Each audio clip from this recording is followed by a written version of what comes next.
주의 이름으로 축복합니다, 여러분. 네. 성경에 보면은 하나님이 어떤 분이신가 하는 것에 대해서 표현하는 단어들이 참 많죠. 이를테면 여호와 이레, 여호와 라파, 여호와 니시, 여호와 샤마, 뭐 이런 이름들이 많습니다. 여호와 라파 그러면 하나님께서 치료하십니다 라는 의미를 가지고 있습니다. 지금도 이스라엘에서는 의사 그러면 로페라는 말을 쓰거든요. 여성 의사한테는 라파 그런 말을 쓰는데 여기 여호와 라파 같은 경우는 하나님께서 치료하십니다라는 의미가 담겨져 있고요. 여호와 니시는 하나님께서 승리하십니다라는 의미가 담겨져 있고요. 여호와 이레 그러면 하나님께서 준비하실 겁니다라고 하는 그러한 의미의 히브리어 언어입니다. 그런데 이 모든 표현을 절 보고 목사님 하나로 정리하면 뭐라고 말할 수 있을까요? 이렇게 혹시 묻는다면 이 표현은 구원이라고 표현할 수 있습니다. 그렇습니다. 만일 절 보고 하나님을 한마디로 표현하라 이렇게 어려운 숙제를 내준다면 저는 조금도 주저하지 않고 하나님은 구원이십니다 라는 말로 정의할 수 있으리라 생각합니다. 성경 66권에 나와 있는 그러한 기록되어 있는 말씀들을 한 단어로 정의하라고 한다면 그것 또한 구원입니다. 66권의 말씀의 의도가 모두 구원이기 때문에 그렇습니다. 우리를 향하신 하나님의 뜻이 있습니다. 여러분과 저를 향하여서 내가 너희를 향한 뜻이 있어. 그런데 그 뜻은요 다른 것 있지 않습니다. 구원 한 가지입니다. 두말할 것 없이 구원입니다. 저는 그래서 우리 기독교를 일컬어서 구원의 종교, 십자가의 종교, 보혈의 종교라는 말을 참 기쁘게 사용합니다. 그런데 우리 하나님이 구원의 하나님이 되신다라고 하는 말씀 속에 전제되어 있는 것이 하나가 있습니다. 그것은 우리가 살아가는 세상은 고난이 있고 역경이 있고 실패가 있고 좌절이 있고 죽음으로 가득 찬 세상. 그래서 이러한 세상 가운데서 바로 우리가 좌절을 겪을 일들, 실패를 겪을 일들, 그리고 고통이 있고 고통이 있고 죽음이 있기 때문에 만일 그런 일이 없다면 하나님께서 우리를 구원하실 일이 없을 겁니다. 이런 것들로 가득 차 있기 때문에 그래서 이런 세상 속에서 우리가 더 이상 살 수 없는 지경에 이르렀다는 것을 아시고 하나님께서 우리를 구원하시려고 예수 그리스도를 보내셨던 것이죠. 오늘 우리가 읽은 본문 말씀의 배경은 이렇습니다. 그 당시 남쪽 유다와 북쪽 이스라엘이 쪼개져서 있는데 바로 그 남쪽 유다를 향해서 모압과 암몬과 마온 사람들이 동맹을 맺은 겁니다. 그 당시 유다 하나만 해도 참 작은 나라에 불과했는데 이 강력한 세 개의 국가들이 연합전선을 이루어서 유다로 쳐들어 내려왔던 것입니다. 성경에 보니까는 바로 어디죠? 갑자기 장소가 기억이 안 나는데 엔게디까지 쳐들어왔다는 거예요. 갑자기 이름이 생각이 안 나면 얼마나 당황스럽고 궁금한지 머릿속엔 뱅뱅 도는데요. 엔게디에서부터 예루살렘까지 오는데 차로 한 2시간 정도 거리입니다. 여러분, 바로 차로 2시간 거리, 길로는 한 하루 반 길 되는 장소에 연합군이 형성이 돼서 바로 여호사밧 왕을 비롯해서 유다를 치러 왔다라는 이야기를 들었을 때 그 마음이 어떠했겠습니까? 인간적으로 생각하면 옴짝달싹할 수 없는 패할 수밖에 없는 상황입니다. 월등한 군사력의 우위는 물론이거니와 저 연합군을 막는다라고 하는 것은 거의 불가능한 상황에 있습니다. 그리고 한 나라의 왕으로서 그러한 일을 겪었을 때에 그 마음이 어땠을까? 여러분, 우리 개인적으로 봤을 때에 전셋집을 이리저리 옮겨 다니면서 열심히 맞벌이해서 집을 장만하고 아이들도 이제 막 공부를 잘해서 대학도 들어가서 이제 살만하다 했는데 남편이 갑자기 뇌졸중으로 쓰러진 가정이 있습니다. 아내가 원치 않는 질병으로 죽게 되었을 때 이제 좀 뭔가 살만하다 그렇게 되었을 때 찾아오는 그 어떤 고난 속에서 여러분 우리는 무엇을 느끼십니까? 예기치 못한 문제로 인해서 아이들이 사춘기를 넘어서 대학도 가야 되는데 이제 어느 사람이 사표를 회사에 낸 거예요. 내가 그래도 그동안 가지고 있는 경력이 있기 때문에 사업을 일으켜서 내 우리 자녀들과 그리고 우리 생활해야겠다. 조그마한 그런 나름대로의 사업장을 만들었는데 이게 잘 되더랍니다. 열심히 일을 해서 그 사업장을 키워놨는데 10년 동안 키워놓고 보니까 이제 어느 정도 살만하더랍니다. 어느덧 회사가 안정권에 들어서 그래서 참 좋다라는 생각이 들 즈음에 어느 날 밤에 전화가 걸려오더랍니다. 사장님 큰일 났다고, 공장에 불이 났다고. 정신없이 뛰어가서 보니까 10년 동안 자신이 모든 것을 다 바쳐서 키웠던 공장이 잿더미가 되어 있더랍니다. 여러분, 사람들은 어려운 문제를 당하게 되면 절망이 먼저 앞서기 마련입니다. 당연하지요. 그리고 그 절망 가운데 흥분하기 시작합니다. 그런데 여러분 아십니까? 절망하고 흥분한다고 해서 그 문제가 풀리지 않는다는 사실입니다. 그것이 우리들의 보편적인 성향입니다. 흥분하는 것에서 더 나아가서 우리는 이제부터 조금씩 신앙까지 침범하게 들어오는데 하나님에 대해서 분노하게 됩니다. 이거 어떻게 이런 일이 일어날 수가 있지? 아유, 이제는 나도 모르겠다. 하나님이 살아계시다고 하면 이렇게 될 수가 없지. 하나님이 정말 계시다면 이런 일이 일어날 수가 없지 라고 하면서 이 세상에 대해서 원망을 넘어서서 이제는 하나님에 대한 분노까지 치미는 그러한 모습들을 종종 보게 됩니다. 여러분, 우리 믿음 생활하는 데 있어서 분명한 전제적인 믿음이 하나가 있습니다. 꼭 기억해야 될 사실 하나가 있습니다. 그것은 하나님께서는 모든 문제에 대해서 책임이 없으시다는 사실입니다. 우리가 이 세상에서 당하는 문제는 절대 하나님 책임이 아니라는 것, 바로 우리의 죄와 우리의 본성으로 인해서 이 땅에 죄가 들어왔고 그 죄로 인하여서 여러 가지 문제가 파생된다는 사실입니다. 여러분 가만히 생각해 보십시오. 모든 문제에 대한 책임은 바로 당연히 있어야 할 일들이었다는 것을 우리가 기억하고 또한 그것을 생각해 본다면 우리는 사실상 그 모든 문제에 대해서 하나님이 책임이 아닌 우리에게 있다는 것을 느끼게 될 겁니다. 저는 그래서 시편을 보면서 시편의 수많은 탄원자들이 하나님 왜 내게서 얼굴을 돌리십니까? 라고 하는 그 원망과 탄원의 소리를 들으면서 이제 한 가지 결론을 지은 것이 있습니다. 모든 문제와 고난이 닥칠 때에 세상 사는 게 다 그렇지 뭐라고 하는 그런 성경의 음성입니다. 여러분, 죄로 말미암아서 세상에 문제가 있는 것 이것은 당연합니다. 타락하고 범죄한 세상 속에서 그 문제가 있는 것은 어찌 보면 당연하다고 할 수가 있겠지요. 그때에 절망하고 분노하고 흥분한다고 해서 문제가 풀리지 않습니다. 우리가 이 문제 가운데서 분명히 기억해야 될 사실이 있다면 하나님께서는 문제를 만드시는 분이 아니라 하나님은 그 문제와 상관이 없으신 분입니다. 그러나 하나님이 이 땅에 계시고 우리와 함께 하시는 이유는 그 문제를 풀어주시고 그리고 그 문제 가운데서 내가 네 하나님이야 라는 것을 보여주시기 위해서 그리고 그 문제 가운데서 하나님이 우리와 함께 하신다는 것을 알려주시기 위해서 우리에게 예수 그리스도까지 이 땅에 보내주셨음을 우리는 그 문제 가운데서 발견하실 수 있으셔야만 합니다. 여호사밧에는 바로 이런 믿음이 있었습니다. 오늘 3절에 보니까 물론 잠깐 두려움은 있었습니다만 두려워하여 여호와께 낯을 향하여 간구하였다라고 되어 있습니다. 잠깐 두려움에 휩싸이긴 했습니다만 마음을 추스리고 자신의 얼굴을 하나님께 돌리는 것을 볼 수가 있습니다. 여러분, 골리앗을 만났을 때 일반적으로 사람들은 골리앗만 쳐다보게 됩니다만 그 골리앗보다도 내가 돌맷돌을 던졌을 때 맞을 면적이 더 크다라고 보는 사람은 정말 믿음에 승리하는 삶의 사람의 모습입니다.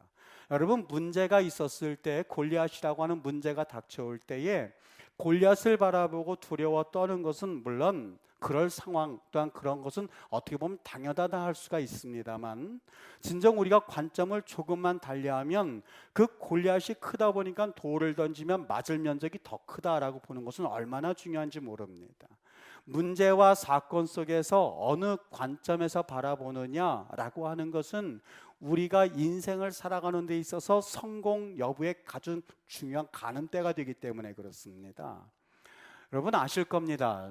존 아놀드 토인비라고 아주 유명한 역사가가 있습니다. 이 역사가가 역사의 연구라고 하는 책에서 전 세계 역사 국가들을 다 망라해서 그의 연구 결과를 발표했는데 여기에서 그가 마지막 문장 가운데 아주 의미심장한 말을 하나 던지는 것을 볼 수가 있습니다. 모든 역사 가운데는 챌린지가 있고 도전이 있고 거기에 리스판스가 있다라는 말로 그의 마지막 연구 결과물에 대해서 문을 닫아버립니다. 모든 역사 가운데는 챌린지가 있고 여기에 리스판스가 있다라는 사실입니다. 모든 역사는 흥망성쇠, 흥하고 망하고 성하고 쇠하는 그런 일들을 겪었는데 모든 나라들을 다 따져보니까 모든 역사 가운데는 챌린지가 있었는데 이 챌린지에 대해서 어떻게 리스판스 하느냐에 따라서 그 나라는 흥하기도 하고 멸망하기도 하고 성하기도 하고 쇠하기도 하였습니다 라고 하는 것이 그의 연구의 결론이었습니다. 여러분, 정말 모든 역사 가운데 이런 문제가 있었던 것처럼 우리 개인도 마찬가지입니다. 사람들은 일반적으로 나는 좀 문제없이 살아갔으면 좋겠다라는 생각을 합니다만 여러분, 그렇지 않습니다. 모든 사람들에게는 문제가 있고 위기가 닥치기 마련인데 그 위기 가운데 내가 어떠한 태도를 가지느냐라고 하는 것이 얼마나 중요한지 모릅니다. 오래전 텔레비전에서 본 영화 가운데 비행 중에 그 기장이 갑자기 죽는 그러한 그 비행기 영화가 상영된 적이 있었습니다. 극도의 공포에 쌓여서 그나마 승객 중에서 한 사람을 통하여서 그 관제탑에서 지시하는 방향대로 간신히 그 비행기를 운전해서 무사히 착륙한다라고 하는 그런 내용의 영화였습니다. 저는 이 영화를 보면서 이런 생각을 한번 해봤습니다. 여러분, 비행기를 타고 여행을 하는 승객들에게 일어날 수 있는 가장 최고의 위험이 있다면 비행 중에 기장이 죽는 사건일 것입니다.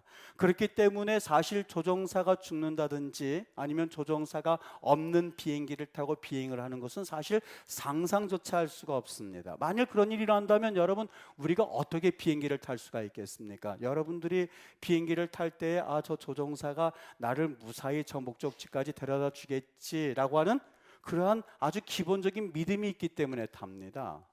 만일 제가 목사이긴 하지만 제가 비행기를 운전해서 간다고 그러면 아마 여러분 중에서 비행기 탈 사람은 아무도 없을 겁니다. 왜냐하면 저 비행기 타면 죽어. 그걸 알기 때문에 못 탈 거예요. 여러분, 우리 인생은 비행기 타는 것과 똑같습니다. 비행기를 우리가 많이 탔다고 해서 그 비행기의 조종감을 잡으면서 내가 운전할게 하는 사람은 아무도 없을 겁니다. 조종사를 부인하고 저 조종사가 있으면 우리는 못 가라고 하선 내가 할게요 라고 하면서 그 비행기 조종관을 잡는 사람은 없을 겁니다. 만일 우리의 인생 가운데에 내가 그 조종관을 잡고 비행을 한다면 죽는다는 것을 뻔히 알면서도 운행을 하는 사람은 없을 겁니다. 마찬가지입니다.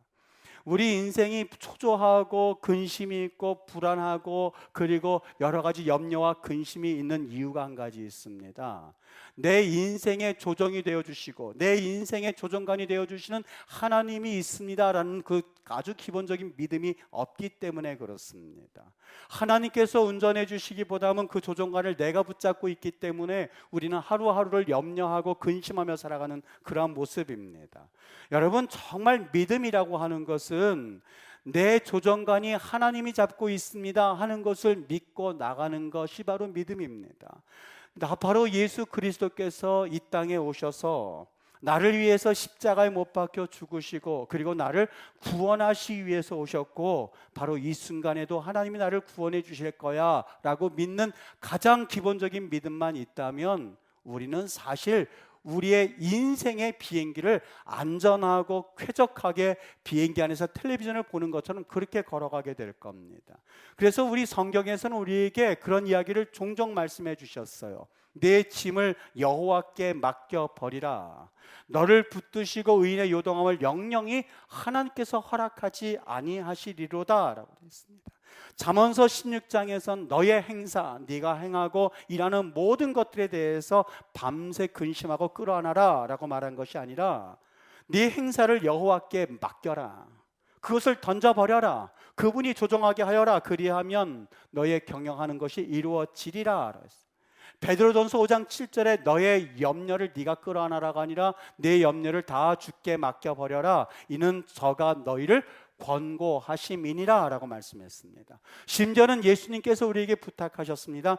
수고하고 무거운 짐진 자들아 다 내게로 오라고, 내가 너희를 쉬게 할 거라고, 내가 온유하고 겸손하니 너의 멍에를 메고 내게 와서 배우라고, 그러면 내 멍에는 쉽고 내 짐은 가벼울 거라고 예수님께서 우리에게 친히 가르쳐주지 않으셨습니까? 우리 매일같이 찬송합니다. 하나님 앞에 고백하는 찬송이 있습니다.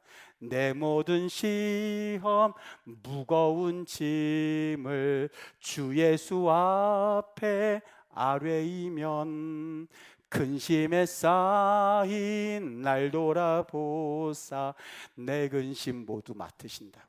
내 근심 모두 맡으신다고. 내 모든 괴로움 닥치는 환난 주 예수 앞에 아뢰이면 주께서 사랑 베푸신다고. 내 짐이 무거워질 때 주 예수 앞에 아뢰이면 그분께서 짐을 져주신다고. 여러분, 우리 매일같이 찬송하고 있지 않습니까? 바로 여호사밧 왕이 이런 믿음을 가졌습니다. 절체절명의 아주 무거운 그런 환난 가운데, 괴로움 가운데, 무거운 짐 가운데 그 짐을 하나님께 맡겨버리는 고백이었습니다. 12절 말씀 보면 하나님 앞에 그가 이렇게 고백합니다. 하나님, 오직 주만 바라본다고. 20절에 그래서 유다 백성들에게 고백합니다. 여호와를 신뢰하라고. 그가 이런 고백을 하나님 앞에 하는 것을 볼 수가 있습니다. 여러분, 나만큼은 문제가 없이 살아갈 수 있겠지라고 하는 착각에서 벗어나십시오. 우리 주위의 근심과 염려와 알지 못하는 사마리아 사람들이 강도를 만났던 것처럼 우리 인생 가운데는 얼마나 많은 문제 강도들이 있는지 모릅니다. 어려움을 만나기도 하고 내 뜻대로 되지 않습니다. 도저히 어떻게 할 수 없는 상황이 바로 우리 인생살이입니다. 여러분, 사실 우리 뒤를 되돌이켜 보면 우리에게 닥쳤던 고난과 아픔과 상처와 절망, 그것이 시간이 되었기 때문에 지나갔다고 생각하십니까? 아니면 우리는 알지 못하는 그 누군가가 그것을 도와주셨다고 생각을 하십니까? 저는 지금도 분명한 믿음이 있습니다. 모든 것이 하나님 때문이라고 하는 분명한 믿음입니다. 하나님께서 우리를 사랑하셨기 때문에 넘어갔지, 하나님께서 우리를 도와주셨기 때문에 넘어갔지, 그 일이 그냥 넘어갈 일이 아닌데 하는 수많은 일들을 겪었습니다. 여러분, 우리 과거에 이런 고백이 있었다면 이제부터 한 가지 고백하실 수 있으셔야만 합니다. 앞으로도 모든 문제들이 마치 밀려오는 파도처럼 여러분들에게 다가올 수 있습니다.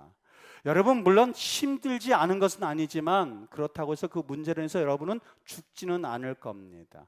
힘들지 않아서가 아니라 곧 그것이 하나님의 도우심으로 지나갈 것이기 때문에 그래요. 하나님이 나를 사랑하셔서 예수 그리스도를 보내주신 그 하나님은 분명한 우리에게 목적과 뜻이 있는데 우리가 구원받기를 원하십니다. 물론 우리의 영혼이 천국 가서 구원받는 것도 구원이지만 지금의 어려운 상황 가운데서도 하나님께서 우리를 구원해 주실 뜻과 하나님의 의지가 있으시기 때문에 그렇습니다.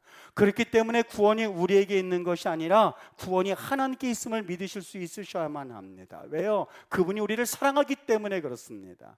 정말 이것은 신앙의 전제입니다. 그것이 하나님의 뜻이고 하나님이 예수 그리스도를 이 땅에 보내신 목적입니다. 그렇기 때문에 아무리 힘들어도 여러분, 분명한 믿음의 전제, 하나님은 우리가 어려움 당하기를 원치 않으시고 그분께서 문제를 주시는 분도 아니시고 그분은 우리에게 문제를 해결해 주시기 위해서 오시는 만왕의 왕, 그분이 내 하나님이지 라고 분명한 믿음입니다. 여러분, 그렇기 때문에 우리는 이 싸움의 결국을 아는 사람들입니다. 저번에도 제가 이야기한 내용입니다만 이탈리아전 이야기입니다. 저는 그 녹화 게임을 좀 사실 힘들 때마다 자주 돌이켜서 봅니다. 그 녹화 게임을 보면서 우리 인생과 똑같다는 생각을 해봅니다. 내 인생과 똑같다는 생각을 해보게 됩니다. 나는 예수님을 믿음으로 구원 얻었습니다. 구원 얻었다라고 하는 것은 우리가 그 이탈리아 전에서 승리했다는 그런 이야기와 똑같습니다. 끝났다가 생각할 즈음에, 이제 1대0으로 져서 끝났다라고 생각할 즈음에 우리는 그 월드컵에서 이제는 나고 되는구나 라고 생각할 바로 그 3분을 남겨두고 1대1 동점을 만들고 그리고 연장전에서 다시 골을 넣어서 우리가 2대1로 이기는 게임입니다. 여러분, 저는 그 게임을 보면서 마음 느긋하게 보지 1대0으로 졌을 때 누군가 넘어지고 그리고 파울을 당했을 때에 가슴이 답답해서 마음 졸여서 보지 않습니다. 왜요? 이긴 게임이기 때문에 그렇습니다. 만일 누군가가 녹화 게임을 보고 있다가 1대0으로 졌다고 해서 심장마비로 죽으면 그 사람이 정상일까요? 미친 사람일까요? 아마 그 사람은 미친 사람이 틀림이 없을 겁니다. 왜냐하면 우리가 이겼다고 하는 것을 알고 있기 때문에 그렇습니다. 누군가가 파울이 됐을 때 너무나 답답해서 가슴을 두들기며 물을 벌컥벌컥 마시고 1대0 게임 졌을 때 극단적인 선택을 했다면 아마 그 사람은 도른 사람의 틀림이 없을 겁니다. 여러분, 우리 인생도 마찬가지입니다. 하나님께서 여러분들을 구원해 주셨고 하나님께서 우리를 구원하시려고 예수 그리스도가 이 땅에 오셨고 우리는 천국 백성 된 사람들입니다. 이미 이긴 게임을 가지고 살아가는 사람들입니다. 이긴 게임을 놔두고 잠시 잠깐의 어려움으로 인해서 극단적인 선택을 하는 사람은 분명히 미친 사람임에 틀림이 없습니다. 그 사람은 믿음을 가지고 사는 사람들이 아니라 내 뜻과 내 의지만을 가지고 살아가는 사람들임에 틀림이 없을 겁니다. 여호사밧이 그랬습니다. 그는 하나님을 바라보고 여호와를 신뢰하라 그 이야기를 하고 하나님께서 그를 도와주실 것을 확신했습니다. 그리고 전쟁을 하러 나가는 데에 군대 앞에다가 찬양들을 세워놓습니다. 아유, 여호사밧 왕이시여, 당신 미친 거 아닙니까? 아니야, 하나님께서 이기게 해주셨거든. 그리고 찬양들을 앞세워서 찬양을 하는데 다른 찬양이라 감사하세 감사하세, 하나님의 인자하심이 영원하미로다 영원하미로다 찬양을 하고 앞세워 나갔더니 그 결과는 마온과 아람 군대 자기네들끼리 싸워서 끝내는 자기네들이 그냥 싸우다가 도망가는, 그래서 끝내는 전쟁을 피 한 방울 흘리지 않고 그들은 이기는 그런 결과를 얻게 됩니다. 여러분, 바로 이러한 믿음이 있었기 때문에 여호사밧은 그의 유다를 지켜나갈 수 있는 정말 위대한 왕으로서 자리매김할 수 있었던 것이죠. 여러분, 하나님께서 여호사밧을 지켜주셨던 것처럼 그의 믿음대로 하나님께서 응답해 주셨던 것처럼 우리도 하나님을 믿으면 여러분 동일하게 하나님은 내 편 되십니다. 하나님께서 여러분의 하나님이 되실 것입니다. 말씀 맺습니다. 우리 하나님은 다시 한번 제가 오늘 본문 말씀의 제목대로요, 하나님은 우리가 구원 얻기를 원하십니다. 하나님은 전능하신 하나님이시고 하나님을 사랑한 하나님, 여러분을 사랑하시는데 어디까지 사랑하시냐고요? 여러분 중에 누가 자기 아들을 버리면서까지 남의 아들을 도울 만한 그런 용기가 있는 사람이 있으십니까? 그런 사랑 가진 분이 있습니까? 하나님은 내 아들을 내어주시기까지 우리를 사랑하시는 하나님이십니다. 우리를 지키시는 하나님입니다. 우리를 구원하시려는 하나님입니다.